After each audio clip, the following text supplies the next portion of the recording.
ጤና ይስጥልን የተከበራችሁ የዩቲዩብ ቻናል ቤተሰቦች የሰዓቱን ሰበር መረጃ ይዤ ቀርቤያለሁ። በቅድሚያም ዋና ዋናዎቹን ልክፈላችሁና ከሀገሬ ውጡ ሲሉ የአሜሪካው ፕሬዝዳንት ዶናልድ ትራምፕ የመጨረሻ ማስጠንቀቂያን ሰጥቷል። ዝርዝሩን ይዘናል።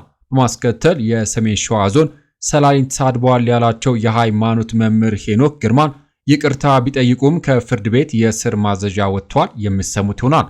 እንዲሁም ቻይና አሜሪካን ሳይቀር በደቂቃዎች ውስጥ ማውደም የሚችል አውዳሚ ሚሳኤሎችን ማጥመዷ ተሰምቶ በምዕራባውያን ዘንድ ከባድ ድንጋጤ ፈጥሯል። በዝርዝር ወደ እናንተ ይደርሳል። እስከ ቪዲዮ ፍጻሜ አብራችሁን ቆዩ። አዳዲስ መረጃ በፍጥነት ወደ እርስዎ እንዲደርሰው ቻናሉን ሰብስክራይብ ማድረግ፣ የደውል ምልክቷን መጫን፣ ቪዲዮን ላይክ ማድረግዎን አይዘንጉ። ወደ መረጃዎቹ አልፋለሁ። አብረን እንከታተለው። በቅድሚያም አሜሪካ በፈቃዳቸው ከሀገር ለመውጣት ለሚፈልጉ ሰነድ አልባ ስደተኞች $3000 ክፍያን አዘጋጅታለች። የአሜሪካ የሀገር ውስጥ ደህንነት ቢሮ በ2026 መጨረሻ ከአሜሪካ በገዛ ፈቃዳቸው ለመውጣት ለሚፈልጉ ስደተኞች የገና ጉርሻ ሲል የሰየመውን ክፍያ ማዘጋጀቱን አስታውቋል።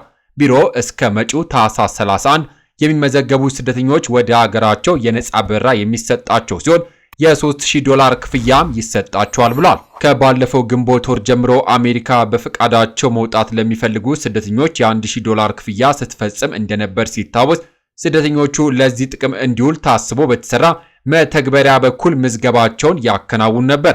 አሜሪካ በገዛ ፈቃዳቸው ሀገሯን ለቀው የማይወጡ ስደተኞች እስራት፣ በግዳጅ መባረርና ዳግም ወደ አሜሪካ መግባት እንዳይችሉ እገዳ እንደምትጥልም መግለጿ ይታወሳል።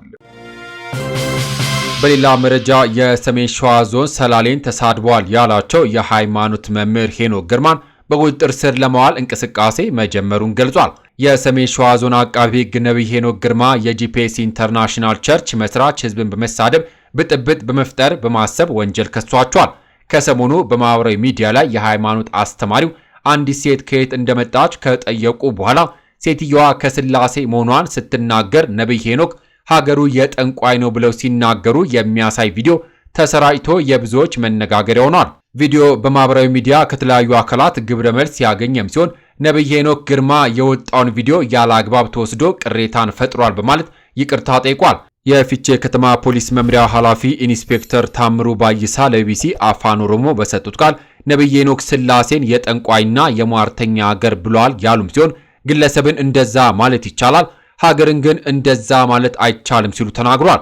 ኢንስፔክተሩ በቪዲዮ ላይ የታየችውን ግለሰብ በቁጥጥር ስር መዋሏን ገልጸው ነቢይ ሄኖክን በቁጥጥር ስር ለመዋል ከፍርድ ቤት የእስር ማዘዣ ወጥቷል ብሏል። ነቢይ ሄኖክ አዲስ አበባ ቦሌ ሩዋንዳ አካባቢ ነዋሪ መሆኑን ሰምተናል ያሉት ኢንስፔክተር ታምሩ የተያዘችው ግለሰብ ስለ ሁኔታው ማመኗን ገልጿል። በቲክቶክና በማህበራዊ ሚዲያ የተሰራጨው ቪዲዮ በማስረጃነት ተይዟል። በሕግ አካሄድ ሰንሰለትን በመከተል በቁጥጥር ስር ለመዋል እየተሰራ ነው ሲሉም ኢንስፔክተሩ አክለዋል። በሌላ መረጃ ቻይና አሜሪካን ሳይቀር በደቂቃዎች ውስጥ ማውደም የሚችል ከ100 በላይ አውዳሚ ሚሳኤሎችን ማጥመዷ ተሰምቶ በምዕራባውያን ዘንድ ከባድ ድንጋጤን ፈጥሯል። ሪፖርቱ የሚለው አንድ አስደንጋጭ ነገር አለ። ቻይና የኒውክሌር አርሴናሏን የምታዘምነውና የምታሰፋው በዓለም ላይ ካሉ ማናቸውም የኒውክሌር ሀገራት በበለጠ ፍጥነት ነው። ቻይና እኮ በሁሉም ነገር ፈጣን ናት። ስልክ ስትሰራ ፈጣን ናት። መንገድ ስትሰራ ፈጣን፣ አሁን ደግሞ ዓለምን ማጥፊያ ቦምብ ስትሰራ ፈጣን ሆናለች። አሜሪካ፣ ሩሲያ ቆም ብለው ሲተነፍሱ፣ ቻይና ግን ማረፍ አይታወቀኝም እያለች ነው። ፔንታጎን ያዘጋጀውና የቤጂንግ እያደገ የመጣ ወታደራዊ ምኞት ያጎላው ረቂቅ ሪፖርቱ እንደሚያመላክተው ቻይና በአዲሶቹ 3 የሚሳኤል ማከማቻ ሜዳዎቿ ላይ ከ100 በላይ አህጉር አቋራጭ ባሊስቲክ ሚሳኤሎችን ጭና ሊሆን እንደሚችል ለጦር መሳሪያ ቁጥጥር ድርድር ምንም አይነት ፍላጎት እንደሌላት ገልጿል።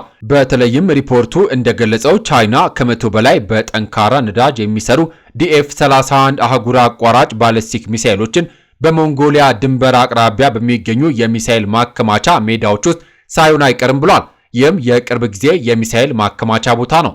ፔንታጎን ከዚህ ቀደም የሜዳዎቹን መኖር ዘግቦ የነበረ ቢሆንም የተጫኑትን ሚሳኤሎች ብዛት ግን አልገለጸም ነበር። በሌላ መረጃ የአዲስ አበባ ፖሊስ ጠቅላይ መምሪያ ከህብረተሰቡ ባህል፣ ሞራልና እሴት ተቃራኒ የሆኑ መልእክቶችን በማህበራዊ ሚዲያ ሲያሰራጭ የነበረን ግለሰብ በቁጥጥር ስር መዋሉን አስታወቀ። ከህብረተሰቡ ባህልና ሞራል እሴት ተቃራኒ የሆኑ መልእክቶችን በማህበራዊ ሚዲያ ሲያሰራጩ ከነበሩ ግለሰቦች አንዱ የሆነውን ነዋሪነቱ በንፋስ ስልክ ላፍቶ ክፍለ ከተማ ወረዳ 6 የሚገኝ ናትናኤል ባደግ ገብሬ የተባለን ተጠርጣሪ በቁጥጥር ስር መዋሉን ገልጿል።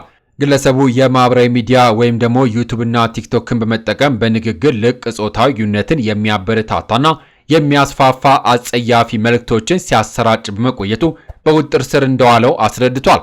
ተጠርጣሪው በተለምዶ ንግግር ሊገለጽ የማይችሉ አጸያፊ ቃላትን በመጠቀም በትውልዱ ላይ አሉታዊ ተጽዕኖ ሲያሳድር እንደነበርና መሰል ይዘቶችን በተደጋጋሚ ጊዜ መስራት በማህበራዊ ሚዲያ ወይም ደግሞ ዩቲዩብና ቲክቶክን በመጠቀም ሲያሰራጭ እንደነበር ፖሊስ አብራርቷል። ፖሊስ በቁጥጥር ስር በዋለው ናትናኤል ባደግ ወይንም የማህበራዊ ሚዲያ አንቂ ወይም ይዘት ፈጣሪ ነኝ በሚለው ግለሰብ ላይ ምርመራን ጀምሯል።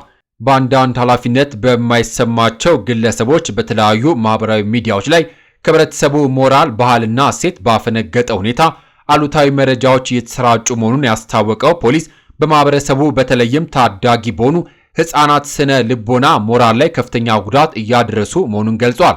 በቀጣይም ተመሳሳይ ድርጊት ውስጥ በሚገቡ ግለሰቦች ላይ ተገቢውን ህጋዊ እርምጃ እንደሚወስድ የአዲስ አበባ ፖሊስ ጠቅላይ መምሪያ አሳስቧል። ከዚህ ቀደም ፖሊስ በቲክቶክና በሌሎች ማህበራዊ ሚዲያዎች ከህብረተሰቡ ባህል፣ ሞራልና እሴት ተቃራኒ የሆኑ መልእክቶችን አሰራጭተዋል፣ ባለባበስም አሳይተዋል ያላቸውን ወጣቶች በቁጥጥር ስር አውሎ መልቀቁም የሚታወስ ነው።